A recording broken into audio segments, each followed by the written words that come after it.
కడుపులో ప్రేగులు నకనకలాడిపోతున్నాయి తెలియదు. ఇంట్లో భార్య బిడ్డలు శోషించి పడిపోయే స్థితి వచ్చింది తెలియదు. ఆ పొగ మధ్యలో సమాధి స్థితిని పొందాడు. ఇప్పుడు నా భాషలో చెప్పాలంటే భగవంతుడు ఓడిపోయాడు. పరీక్ష పెట్టగలడా? ఏం పరీక్ష పెడతాడు?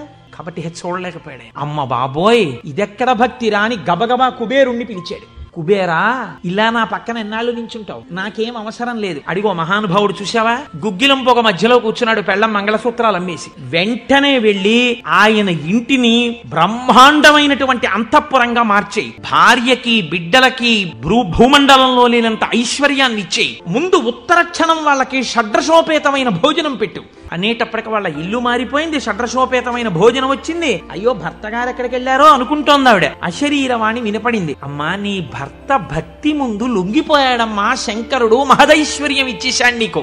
ఆయనో అన్నం తిందామన్న ఆలోచన లేదు, ఆ గుగ్గిలం పొగలో కూర్చునున్నాడు. ఇలాగా ఎవడు పరీక్ష పెట్టాడో వాడే దిగొచ్చాడు. నిజంగా సువాసనలు వచ్చాయి. ఆనాడు మార్కండేయుడు బాహ్య స్మృతిని పొందాడు, ఈయన పొందలేదు, పొందకుండా కూర్చున్నాడు. ఇప్పుడు ఆ పరబ్రహ్మం ముట్టుకోవలసి వచ్చింది. ముట్టుకుని కదిపాడు. ఓయ్ కలయా అని పిలిచాడు. పిలిస్తే ఆయన గభాలన బాహ్య స్మృతిని పొంది అబ్బా శంకరుడు వచ్చేసాడన్నాడు. కన్నులంబట నీరు కారిపోతూ ఆ స్వామి పాదాల మీద పడిపోయి శంకరుడు భుజాలు పట్టుకుని లేపి, ఒరే నాన్న, నువ్వు ఇంటికి వెళ్ళింత అన్నం తినరా, నా కడుపు నిండుతుంది, తొందరగా బయలుదేరరా నాయన, ఇక్కడ ఎన్ని నైవేద్యాలు పెట్టినా నాకు వంట పట్టట్లేదురా, నువ్వు ఇలా పడిపోతే తొందరగా వెళ్ళరా బాబు, నీకు ఎక్కడ లేని ఐశ్వర్యం ఇచ్చేశాను, కావలసినంత గుగ్గిలం వేసే, ముందు వెళ్ళి అన్నం తినన్నాడు. అప్పుడు ఆయన ఇంటికి వెళ్ళాడు.